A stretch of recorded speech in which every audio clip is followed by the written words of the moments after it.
Hello students, welcome into the chemistry world. Pragya madam આજે શું શીખવવાના છે? તો લાસ્ટ લેક્ચરમાં શું ભણ્યા હતા તમે? યાદ છે ને? હેનરીનો નિયમ. હેનરીનો નિયમ આ થિયરી એક આપણી મોસ્ટ આઈએમપી થિયરી છે according to board, according to competitive. તો એ થિયરી બેઝ જે સમ્સ આવે છે એ સમ્સની થોડી પ્રેક્ટિસ કરી લઈએ આજે આપણે. ક્વેશ્ચન રીડ કરો તો 298 કેલ્વિન તાપમાને CO2 વાયુનું આંશિક દબાણ આપ્યું છે. તો સૌથી પહેલા લખીશું જે આપ્યું છે તે CO2 વાયુનું આંશિક દબાણ PCO2. CO2 વાયુનું આંશિક દબાણ PCO2 2 × 10⁻⁸ બાર આપ્યું છે. આંશિક દબાણનો સિમ્બોલ એને કઈ રીતે રિપ્રેઝન્ટ કરવું એ શીખો. તો પ્રેશર ઓફ CO2 આપ્યું છે. આ પ્રેશર ઓફ CO2 પછી બીજું શું આપ્યું છે? તો તેની પાણીમાં દ્રાવ્યતા મોલ અંશમાં શોધો. તો દ્રાવ્યતા મોલ અંશમાં, અર્થાત મોલ અંશનો સિમ્બોલ શું છે? X. તો X ઓફ CO2 એ આપણે શોધવાનું છે. આંશિક દબાણ આપ્યું છે,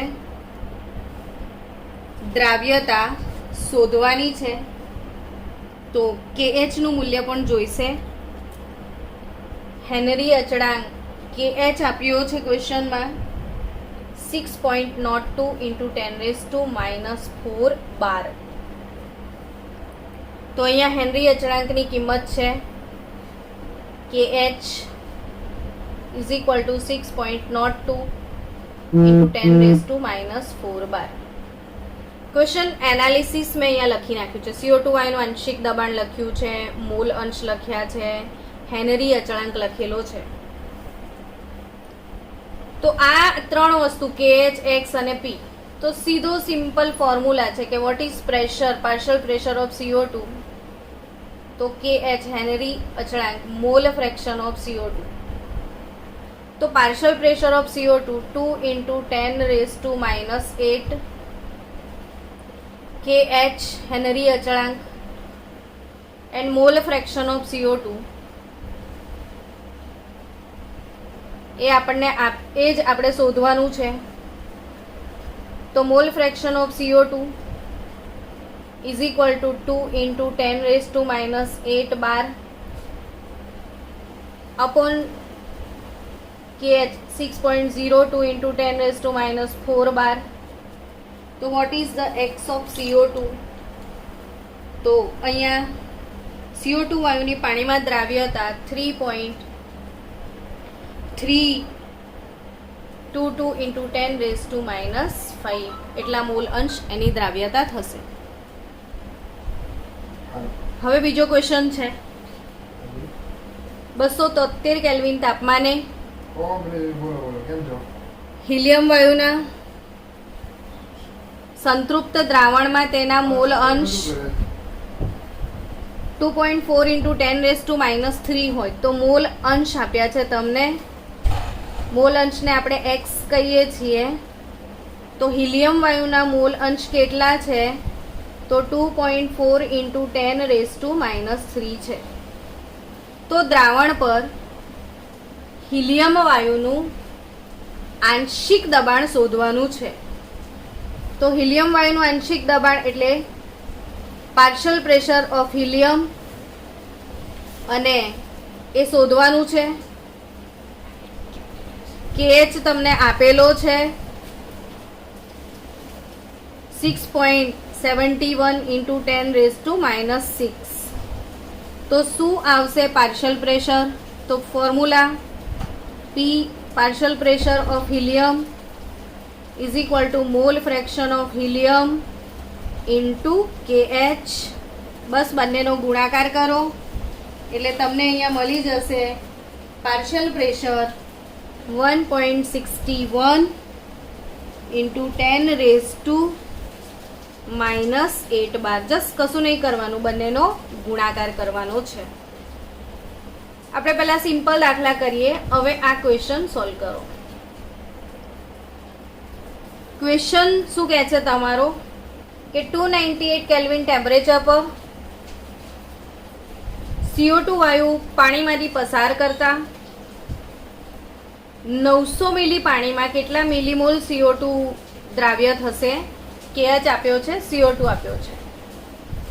તો અહીં આગળ CO2 વાયુ પાણીમાંથી પસાર કરતા 900 મિલી પાણીમાં એટલે શું આપ્યું છે? તમને પાણીનું વજન આપી દીધું છે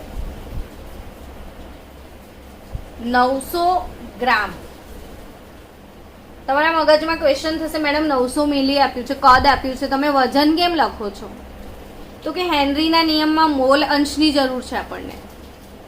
મોલ અંશ વજન પર આધારિત છે એટલે આપણે કદને વજનમાં કન્વર્ટ કરવું પડે. તો 900 ml એટલે 900 ગ્રામ જ થાય. તો હા, પાણીની જે ઘનતા છે એ 1 ગ્રામ પર ml હોવાથી, અર્થાત 1 ml એટલે 1 ગ્રામ, 900 ml એટલે 900 ગ્રામ, કારણ કે એની ઘનતા 1 છે. તો હવે પાણીના મોલ શોધી કાઢીએ. મોલનો સિમ્બોલ N હોય છે.